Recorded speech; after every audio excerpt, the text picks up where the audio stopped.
Hi, I am Dr. Beverly Reed, And I'm Dr. Amber Klimczak. and we are Two Peaks in a Pod. Well, hi, everybody. Welcome back. We've been having a fun day today. We just did a drone photo shoot. I had never done that before, but you have, right? Yes. This is a normal thing. No, it's not a normal thing, but my husband, it's a toy for my Yeah. husband to play with. Yeah. We have a drone and he just loves it. And so we do photo shoots of our girls with it. We have some interesting content from our girls running around. So I think it's really fun. So you'll have to check out our social media if you want to see, a good view of our building and us and everything. But that was a lot of fun. Okay, well, I'm in a lot of these social media groups about fertility and everything. And one of the things I commonly see is you've got somebody who's about to start IVF or maybe is even in the preparation part for IVF. And they're trying to kind of ask other people, what is the timeline going to be? What is, what am I supposed to be doing right now and everything? And I always know as soon as I see that, oh, that's such a hard question because every patient is different, every doctor is different, every clinic is different. And that preparation time leading up to when you're going to start your stimulation injections can be so different. And so I thought it would be maybe a good podcast to kind of talk about the different times you can start for your IVF and the different protocols you can use and all of that so patients can learn more about that. Yes, I feel like we're about to arm you with some information that you may potentially use for your IVF cycle. So some of this is kind of behind the scenes knowledge, I think. Yes. I think what sometimes patients don't realize is there is so much behind the scenes work that happens for an IVF cycle. And we do have to make sure that all these preparations are made. So we need to make sure that the doctors are available, the nurses are available, the anesthesia doctors can be available, the embryologist is available, the andrologist is available. They'll be able to not only be available, but for the whole next week after your retrieval to make sure they can be checking fertilization, making sure that the embryos are growing and to do genetic testing and everything. And so that's why these things have to be planned so carefully. But you and I share a pet peeve of one way of getting ready for an IVF cycle that we don't like. Do you want to share our biggest pet peeve that we see sometimes with other places? That is a really long birth control pill hold. Okay, so I would say it's probably the easiest way to get someone set up and started for IVF because it gives you a lot of flexibility and you can really start at any time once you pull them off of birth control pills. But I really, really don't like for my patients to be on birth control pills for more than just a few days. And I'm very straightforward with my patients. I tell them this because sometimes they come to see me after doing that. And I guess the idea that we worry about with birth control pills is that it can kind of suppress you a little bit. And then we don't get quite as robust of response once we start the injections as we would have without doing a long birth control pill hold. Yes, absolutely. And so do you want to share why then we would see patients who are on birth control pills for so long? What do you think the story is behind that? Yeah, I think there's kind of two reasons why this happens. First of all, this is something that affects our patients too, and that is insurance. So insurance is a huge barrier to care in general. I think a lot of people out there listening have fought with their insurance before, but IVF coverage for insurance is very complicated, and you often have to ask special permission from the insurance company. It's called a prior authorization, and get it approved and sign it off and say, yes, this person can start. And that can take a long time to acquire. And a woman's body doesn't wait for a prior authorization, right? And so sometimes your body is ready, but your insurance carrier is not. So I would say that's one reason why people may put you on a long hold because they're trying to get all their ducks in a row. And it's a challenge for all of us out there. But I think the other common reason is that the embryology lab portion of an IVF center, it may not be actually up and running 365 days a year, right? There's one way that you can do IVF that's called batching or running in series. And that means where you kind of group all of the patients together to a certain time of the month and you start them all at the same time to make it so that everyone's going through the embryology lab at the same time. And it's just a different way to practice. And that in turn, if your cycle is not lined up exactly with when that start is, you may be put on a birth control pill hold for quite some time. Yes. And, the thing is, even though it's not what we prefer, It's sometimes you just have to do that, especially, the thing is, it's expensive to hire embryologists. Some clinics may not be able to afford to have full time embryologists in house all the time. So sometimes they may just be flying in an embryologist for cases. Sometimes they just have to do it. And I actually think it is okay if you have normal or high ovarian reserve to do that. I think you and I see actually a lot of patients with really low egg counts, or maybe people who have had cycles that haven't worked before. And I think in that kind of special population of patients, they are the ones that could really maybe suffer if you're having to do a batch cycle. And so that's why I'm so appreciative for our embryologists. They work very hard because we're running cycles pretty much all the time. The only time we're shutting down is around the holidays. Or if we need to close to clean the lab or something like that. But besides that, we're able to start really at any time. And so I think that's just great that we have that benefit for some of those patients that really just would not be able to have that suppression. Yes, I have to share an anecdote about our embryologists because they truly are amazing. Oh, yes. But I had a patient. We do try our very best to time IVF so that we don't just completely take over our embryologist life. But our embryologists are really dedicated to our patients, and so I had a patient that the timing of her IVF cycle worked out such that her eggs needed to be checked at 3:00 in the morning, and our embryologist came up here at 3:00 in the morning on a Friday going into Saturday morning. Can you imagine? And it was just so kind. And that patient ended up making an embryo, which was really amazing. I mean, just truly, truly amazing. And I know that not everyone out there would do that. So I am grateful that they're very flexible with us and they care about our patients as much as the rest of our team. Exactly. So. It's so true. They just have such a passion and they're cheering right along with us for our patients. I will say I do use birth control pills sometimes. I just don't like to use them longer. You say than a few days. I say longer than a few weeks. So probably more than like 2.5 weeks is when I've tended to see a lot of suppression. I really don't use birth control pills for people that have a low AMH, a low ovarian reserve, or they don't have a lot of follicles or something like that. But if they have an average or higher amount of follicles, again, I think it's okay. But if for some reason it's going to go longer than 2.5 weeks, then I usually say, hey, let's just maybe cancel or something and try a different regimen. So, but there are some benefits to being on birth control pills, which are that it's really helpful for cyst prevention. Sometimes we have patients that just love to grow cysts, and a cyst can actually keep you from being able to start IVF. And so sometimes if you have them on birth control pills beforehand, they are less likely to have a cyst right before you start. And then another reason is some patients are at higher risk for having hyperstimulation syndrome, where they over-respond to the medications. And birth control pills have been shown to lower the chance of that happening. So there are certainly appropriate times to do it too. But I think it's really more about just customizing it according to your patient. Definitely. So if we're not going to give birth control pills, then what are some other ways that you like to prepare your patient's ovaries for IVF? So I would say the most common way, I call it a straight start, but the most common way that I trained to start IVF, which was a luxury, I've come to find out, is when you start your period on day 3 of your period, we start medications. That's a straight start, and that's just kind of like truly relying on your body to do that. And so I think that's probably the most common way. And sometimes we achieve that by doing minor adjustments to your cycle, kind of leading up to it. And so I would say probably the most common way that we're doing that is with estrogen priming or taking estrogen pills or patches. And we actually start that in the second half of your menstrual cycle, leading up to the cycle that we're going to start on. And it just kind of extends that beginning part. And we're able to kind of start you when we need to around cycle day 3. Yes. And so I love estrogen priming. That's definitely one of my favorite ways to get somebody ready for an IVF cycle. But you know what? I just remembered something else I wanted to bring up about birth control pills. Okay, so what a lot of people don't know, if you're on birth control pills for a long period of time, it actually lowers your body's natural growth hormone. And I think this is really important because there's conflicting studies right now on whether growth hormone is helpful for an IVF cycle. But one of the things I think we have to logically say is, okay, but did we create a problem by giving somebody low growth hormone and then later we have to give it back and then we say that helps them? But it's also like, well, what if you just avoid a long course of birth control pills?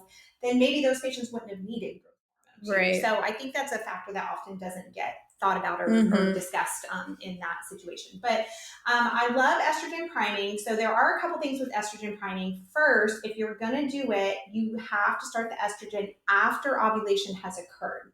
The reason for that is if you try to start it before you have a dominant follicle, your body may not grow a dominant follicle. You may get in this weird situation where you're like, my period's not coming and all the rest of it. So usually I'll have a patient either check their own ovulation or I'll check their ovulation with a blood test to make sure they had ovulated for that cycle. And once that's the case, then I start estrogen patches is what I do.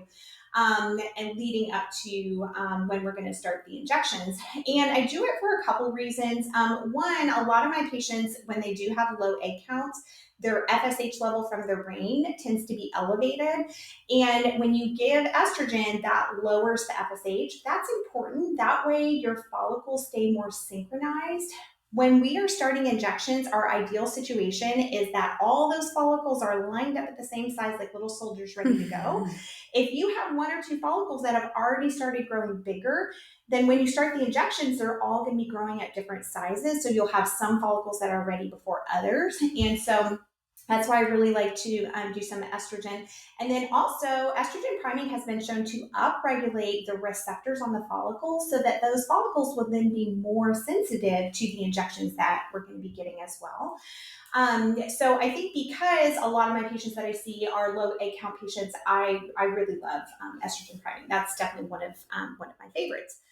However, it's not perfect. And so sometimes I've tried estrogen priming a patient, and I think this is so important. Right before I'm about to start injections, I always bring them in for a sonogram to say, did we achieve our goal with whatever type of preparation we're using? We look at the follicles.